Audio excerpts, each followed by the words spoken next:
Magandang gabi po sa ating lahat. Nais ko lang pong isalaysay ang kasaysayan ng aming klase. Ang simula ng aming paglalakbay, taong 2019. Nagsimula ang aming paglalakbay bilang mga mag-aaral sa junior high school sa Tumbaga National High School.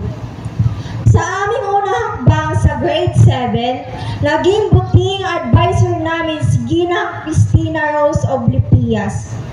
Isang mabait at maganda at may hinaguro na bihirang magalit. Siya ang gumabay sa amin habang kami ay hinahasan namin ang aming isipan at pinaghahandaan ang mas mataas na antas ng edukasyon. Sa kabuuang 37 na mag-aaral kami, sabay-sabay naming hinarap ang mga bagong hamon sa high school.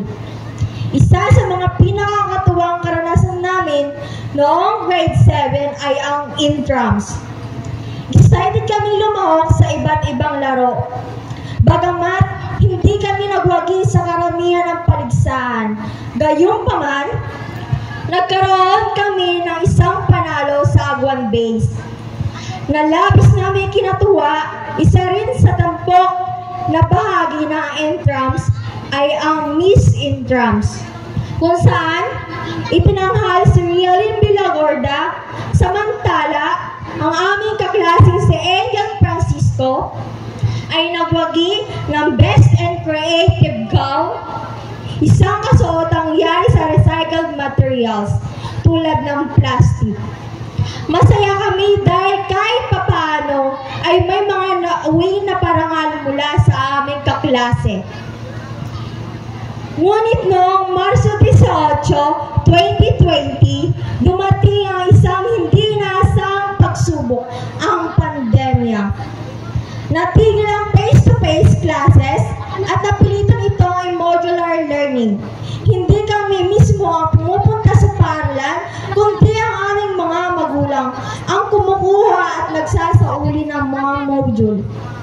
At nang kami ay nakatungtong sa grade 8, Quezon, nagkaroon kami ng bagong advisor, si Ginoong Benson Villamayor. Isa siyang gwapo at mabait na guro. Naging silbing gabay namin kahit na nasa modular learning system kami. At nang nakatungtong kami sa grade 9, Bonifacio, naranasan namin ang hirap ng pag-aaral. At ang buting advisor namin ay si Ginoong John Kevin U. Malbas. Sa kabila ng aming paghihirap ng modular learning, ginabayan niya kami upang mas maayos ang aming pag-aaral. Sa loob ng mahigit 2 taon mula grade 7 hanggang grade 9, naranasan namin ang hirap ng pag-aaral ng walang pisikal na presensya ng mga guro. Napagtanto namin kung gaano kahirap ang modular learning, lalo na't walang gurong direktang nagtuturo sa amin ng mga mahalagang aralin. Inanunsyo ni Pangulong Duterte ang unti-unting pagbabalik ng face-to-face classes. Sa pagbabalik ng eskwela namin bilang grade 10, labis namin ikinatuwa ang pagkakaroon ng isang bagong advisor, si Ginoong Daniel Alpay Serra. Isang moreno at gwapong guro na major in mathematics, siya ang naging inspirasyon namin upang mas pagbutihin ang aming pag-aaral. Bukod sa pagtuturo, ginabayan din niya kami sa iba't ibang patimpalak. Kabilang ang Giant Parole Making Contest, maraming maliking idea ang kanyang ibinahagi, tulad ng paggamit ng plastic, CD at 3D model kung saan may nakasakay na Santa Claus. Araw-araw naming pinagpaguran ang paggawa ng parol at sa huli, nagwagi kami. Nakamit namin ang premium 500 pesos at bilang selebrasyon, nagkaroon kami ng isang masayang boodle fight.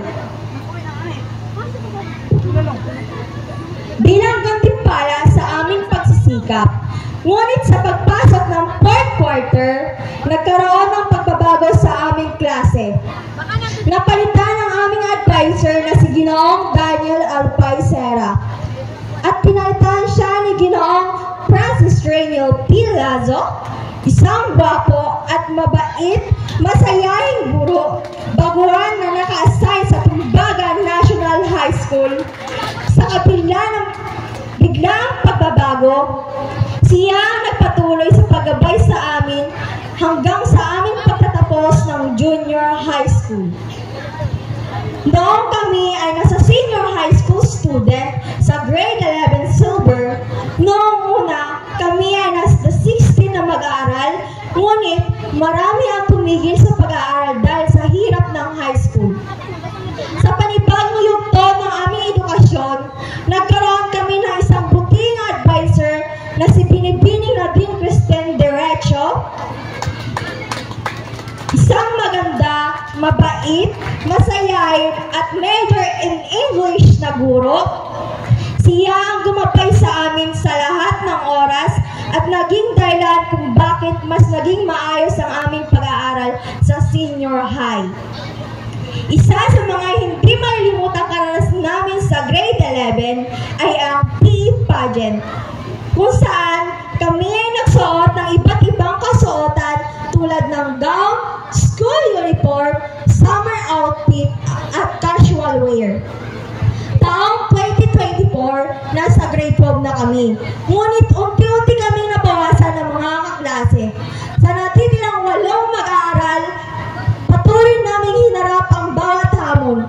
Ang aming buting advisor ay si Ginoong Jehel A. Morales, isang mabait, magaling sumayaw, magaling kumanta, at masayahing guro.